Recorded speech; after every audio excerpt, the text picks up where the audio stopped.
എഴുതുക അല്ലാതെ ആളുകളിലേക്ക് എത്തിക്കാന്ന് പറഞ്ഞ ചെറിയൊരു കാര്യമല്ല. അത് വേണ്ടിയൊക്കെ വരികൾ പുറത്തു കളിക്കുകയും അത് ചെയ്യുന്നത് ഒരു ചെറിയ കാര്യമല്ല. ചിലപ്പോൾ കുറെ ആയി ഈ ഫീൽഡിലുണ്ട്. പക്ഷെ സിനിമയിലോട്ട് വരാൻ താമസം എന്ന് തോന്നുന്നു.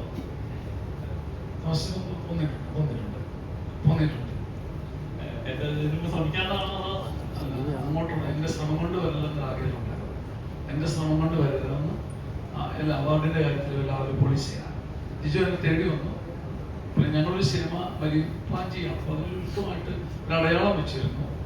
ഒരു സിനിമയ്ക്ക് ഒരു പാട്ട്, അല്ലെ ക്രിസ്ത്യൻ പാട്ട് എഴുതാൻ പറ്റത്തുള്ളൂ എന്നുള്ളത്, അല്ലെങ്കിൽ അമ്മ അല്ലെ രാജ്യം. അപ്പൊ ജിജു വന്ന മറിയത്തിന്റെ തന്നെ ഒരു പാട്ട് നല്ല മെലഡിയാണ്.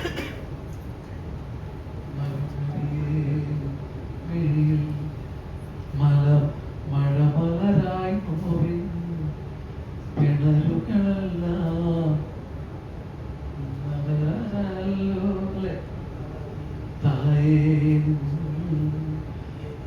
എരിവയിൽ തളരായി വ്യാകുലമെല്ലാം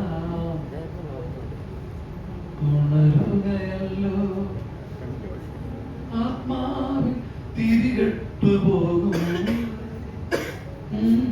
നല്ല മെലഡി നിത്യമാമ നന്നായിട്ട് പാടി. പരിശുദ്ധം എന്റെ കൂടെ ഉള്ളതുകൊണ്ട് ഞാൻ ഇച്ചിരി വ്യത്യസ്തമായിട്ട് എഴുതാൻ, സിനിമയുടെ ഒരു പാറ്റേണിൽ എഴുതാൻ ശ്രമിച്ചു. അറിയില്ല, അതിന്റെയാണ്. ഞാനൊരു കാര്യം കൂട്ടിച്ചേർക്കണേ, സോറി ക്ഷമിക്കണം, ഞാൻ തന്നെ സംസാരിക്കുന്നത്.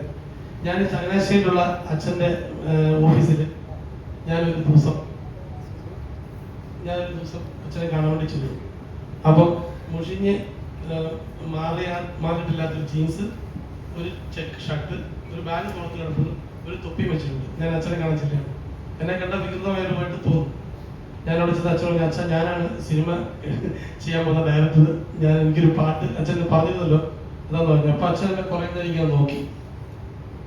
ഞാൻ ഓർത്ത്, എടാ ഇതിപ്പോ അച്ഛൻ എന്നെ ഇവിടുന്ന് പുറത്താക്കാൻ വേണ്ടിയാണ് നോക്കുന്നത് എന്ന് പറഞ്ഞിട്ട് ഞാനിങ്ങനെ അല്പം ഒന്ന് വിഷമിച്ച്, എന്താണ് അച്ഛൻ ചിന്തിക്കുന്നത്? അച്ഛൻ വീണ്ടും എന്നെ നോക്കി. അപ്പൊ ഞാൻ ഒരു സ്റ്റെപ്പ് പുറകോട്ട് വെച്ചു. എന്താണെന്ന് എനിക്ക് മനസ്സിലല്ല ചെയ്യുന്നത് അച്ഛൻ. അപ്പൊ ഞാൻ അച്ഛനോട് വീണ്ടും ധൈര്യത്തോട് ചോദിച്ചു, അച്ഛ എന്താണ് അച്ഛൻ ഇങ്ങനെ നോക്കുന്നത്? അപ്പൊ അച്ഛൻ പറഞ്ഞു, അതെന്നെ ഭയങ്കര സ്പർശിച്ച ഒരു ഡയലോഗ്. അച്ഛൻ പറഞ്ഞു, എനിക്ക് പരിശുദ്ധ മാതാവിൽ നിന്ന് ഒരു ദർശനം കിട്ടിയിട്ടുണ്ടായിരുന്നു.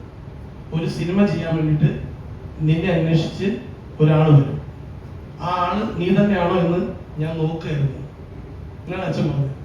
അത് ഞാൻ ഭയങ്കര ഷോക്കായി പോയി. അത് അപ്പൊ ഞാൻ അച്ഛനോട് വെച്ചാൽ അത് ഞാൻ തന്നെയാണ്, നമ്മൾ തന്നെയാണ് പടം ചെയ്യാൻ പോകുന്നത്.